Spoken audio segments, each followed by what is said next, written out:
na tayo na house blessing, yung ganyan na ginagawa. But in a Christian community po, usually in-explain po talaga natin why we dedicate a house, business, a child. So sa Christian community, naniniwala po kasi tayo sa power of dedication. Ano nga ba ang dedication? So ang dedication po is, it is consecrating or setting aside a particular thing or a person for the glory of God. So when we say we dedicate this house to the Lord, meaning sineset apart natin ito for a purpose of glorifying God. We cannot bless a house na hindi po si Jesus ang itinataas, at hindi si Jesus ang sovereign. So when we dedicate a house, ang mga reason niyan is, number one, we recognize that this is a gift from the Lord. Ito ay regalo mula sa Panginoon. That yes, yung pinambili natin dito is from our own money, but yung nagbigay sa atin ng strength, nagbigay sa atin ng wisdom para makapagtrabaho, para makapag-business is from the Lord. So this is technically a gift from the Lord. Blessing ito mula sa Panginoon. So, dinededicate natin because we recognize na regalo ito sa Panginoon, meaning galing ito, this is from God and for God alone. And when we dedicate a house or a building, a business to the Lord, sinasabi natin na we will use this for God's glory. Meaning, hindi natin siya gagamitin bilang imbakan ng drugs or, you know what I mean? Or imbakan ng pera, ng ganyan, na galing sa masama. Meaning, we don't welcome yung spirit ng greed, ng sin to enter in this house. And we will declare na Jesus is sovereign in this place. Kasi yung iba, pinapabless nila yung isang house or business, tas illegal pala, yung ganyan. Or minsan pinapabless nila yung sasakyan, tapos gagamitin pala for illegal na mga businesses, ganyan, illegal na mga values. So, kaya ina-explain namin because once we say na we dedicate this to the Lord, i-declare natin yun. Why we do that? Bakit tayo nagde-declaration? Because si Satan, wala siyang power to read our minds. Hindi niya kayang basahin kung anong laman ng isip natin. Only God can do that. Ang Diyos na pwedeng makaalam anong laman ng puso natin, anong laman ng isip natin. So, declaration is so important na dinedeclare natin that Jesus is Lord over this house kasi para marinig ni Satan na you are not welcome in this house. Si Jesus lang, ang presence ni God lang ang welcome sa bahay na ito. Meaning, ang sin ay hindi tolerated sa lugar na ito. Ang greed ay hindi tolerated sa lugar na ito. Ano mang form ng spirit na hindi ayon sa will ni Lord is not welcome in this place. So, yun yung gagawin natin ngayon. So, mula sa pintuan hanggang sa lahat ng sulok ng bahay na ito, i-declare natin na si Jesus ang Lord.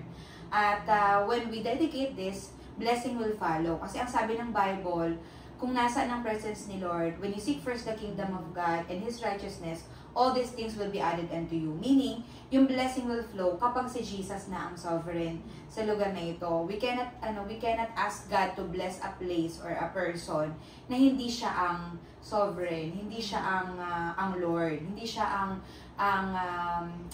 naghahari sa lugar. So, kaya i-bless muna i-dedicate muna natin, and then after that we will ask God's blessing. Also, isa sa mga ipagpipray din po natin na gamitin ng Lord yung place na ito, itong unit na ito, na maging daluyan ng presence niya. Meaning, lahat ng papasok sa unit na ito, if they feel lonely, they will feel the presence of God, the embrace of God kapag pumasok sila sa lugar na ito. We will ask them na kung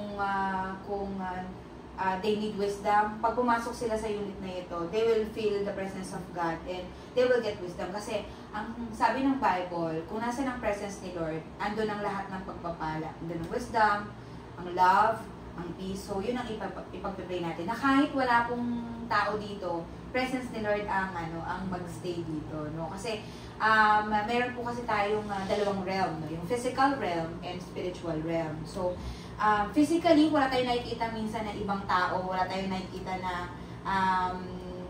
anyone na nandito. Pero, on a spiritual realm, meron tayong mga residing spirits, na yun ang gusto nating i-make sure that the presence of God ang residing sa lugar nito and not yung presence ng enemy, no? Isa rin, no, sa ginagawa natin when we dedicate a house is we glorify God, no? Meaning, palagi nating ipoproclaim na si Jesus ang nag-enable sa amin to get this house, to get this unit. Si Jesus din ang nag-enable sa amin na maipagawa. Siguro to kasi malamang bare unit ito nung nakuha ninyo. Si Jesus ang, technically, ang name ni Jesus ang maitataas natin. No? Mapaparangan natin, mag-glorify natin. So, yun po yung gagawin natin. So, willing po ba kayo, Tita Cora, na i-dedicate ito for the glory of God? Yes. Sige. With all my heart. With all your heart. Yun Sige po. talagang, my prayer ever since I came through 2 times na umuwi ako dito, hindi nangyari. Because it's not finished, all not finished. Yeah. And then finally, I can find the church. So yun can I ask for, no? Yeah. Talagang si Pastor, yung church na this is like the Lord really gave it to me. Praise the Lord. Salamat po. Sige po, mag-start tayo. So, sa Christian community rin po, gumagamit tayo ng oil, no? Actually, this is just an ordinary oil. But, meron po sa tayo tinatawag ng mga prophetic gesture, no? Na this one, pinag-pray po natin ito sa Panginoon na as prophetic symbol of anointing, no? Na ina-anoint natin and dinedeclare natin yung, kasi when there is anointing, nandun din ang blessing, nandun ang pagpapala ng Panginoon. So, kung okay lang po sa inyo ay ipapahid namin siya sa meron po kasing mga ayaw nila sigurong maruin yung nila, yung house nila, but asking po kami for permission. Kahit naman wala ito, we can still pray, but this is a prophetic gesture, no? A prophetic declaration na this house is for the Lord. So gagamit po tayo. Sige, mag-start po tayo sa pintuan. Okay lang po ba na magsalita ako sa labas? Oo, Hindi naman po. Okay na po dito kayo sa dito po. Yeah, go outside. We will start. Panginoon, lumalapit po kami sa iyo. Nagpapasalamat po kami sa pagkakataon, Lord, na we can freely declare your name. We can freely, Lord, praise your name. And right now, Lord, nandito po kami, gathering, Lord, and declaring, Panginoon, that this unit is for you. Panginoon, sa pangalan ng Ama, ng Anak, at ng Espiritu, dinedeklara po namin na walang Espiritong hindi ayon sa iyo, Panginoon, ang welcome sa lugar na ito. We declare the power of Jesus to be sovereign in this place. Sa pangalan ng Ama, ng Anak, at ng Espiritu, dinedeklara po namin na hindi po welcome ang masamang espiritu sa lugar na ito. The spirit of the devil is not welcome in this place, and only the Jesus Spirit is welcome in this place. Unit 711 is for Christ alone. Ganon din, Panginoon, dinedeklara namin lahat po ng papasok sa lugar na ito, Panginoon. Lahat po ng mga taong dadalhin mo sa lugar na ito ay magkakaroon ng magandang fellowship, Panginoon. Lord, yung spirit of unity, Panginoon, sa relationship ng mga taong dadalhin mo sa lugar na ito, ang idinedeklara po namin, Panginoon. If they are broken, Lord God, once we enter this place, Panginoon, we declare that your presence will embrace them, Panginoon, at ikaw ang magbibigay ng unity, Panginoon, sa kanilang relationship. Even restoration, Panginoon, sa kanilang relationship, we declare. Lord, lahat po ng mga pagkain na maiahain, Panginoon, sa lugar na ito, will be blessed, Panginoon, na magiging source po ng pagpapala, Panginoon, sa mga taong dadalhin mo dito. Lahat po ng ginagawa ng kaaway para hadlangan, Panginoon, ang kalooban mo sa mga taong dadalhin mo sa lugar na ito, sa bahay na ito, ay tinataboy namin sa pangalan ni Jesus. Wala kang karapatan sa lugar na ito. And Jesus only is the sovereign in this place.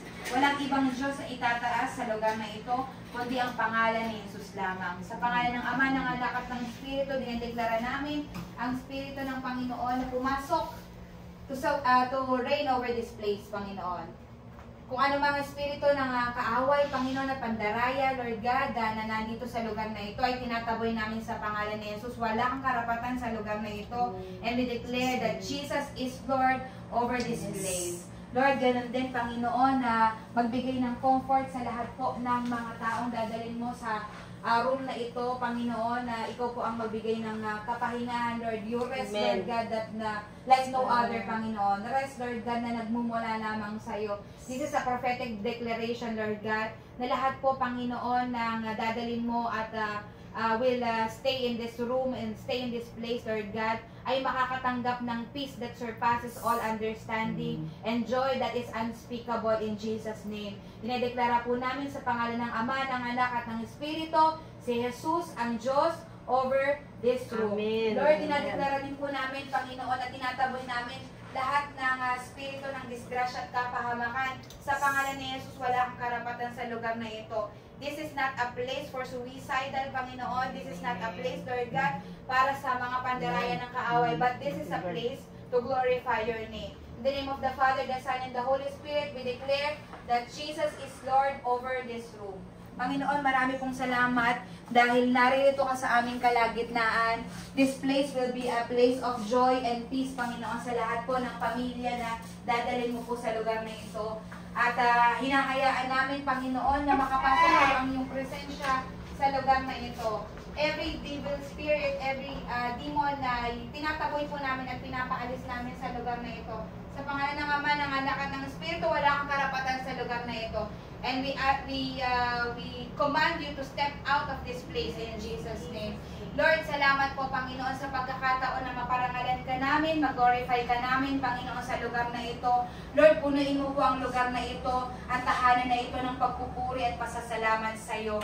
Ikaw lamang po ang maitaas sa Panginoon at hayaan mo, Lord God, na maranasan ka namin sa tuwi-tuwi na habang kami po ay narito sa lugar na ito. Gayon din, Panginoon, pinagpapala ko po, Lord God, ang lahat ng mga taong kasama ko sa lugar na ito ngayon. Salamat, Panginoon, dahil naririto sila, Panginoon. Hindi po aksidente na nagkakilala kami, Panginoon. May layunin ka. Kaya dinadalangin ko rin sa iyo, Panginoon. Ikaw po ang mag-move sa heart nila, Panginoon. Ikaw ang kumatag po sa kanila, Panginoon. At maranasan nga po nila ang iyong presensya, Panginoon. Kahit, Lord, nasa US na sila, Panginoon, ikaw po ang maging Diyos ng kanilang buhay, Panginoon.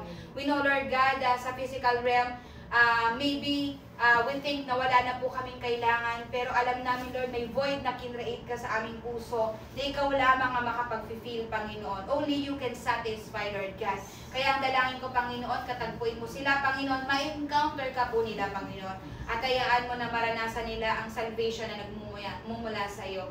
Ang tahanan po na ito at ang household, Panginoon, ang pamilya ng mga taong nakatira dito, ay ikaw lamang itinataas, Panginoon. And ikaw lamang po ang aming paglilingkuran. We thank you, Lord, and we honor you in Jesus' name. Amen, amen, amen. Marami pong salamat sa inyo. God bless po. And ipag-pray po siguro natin yung munting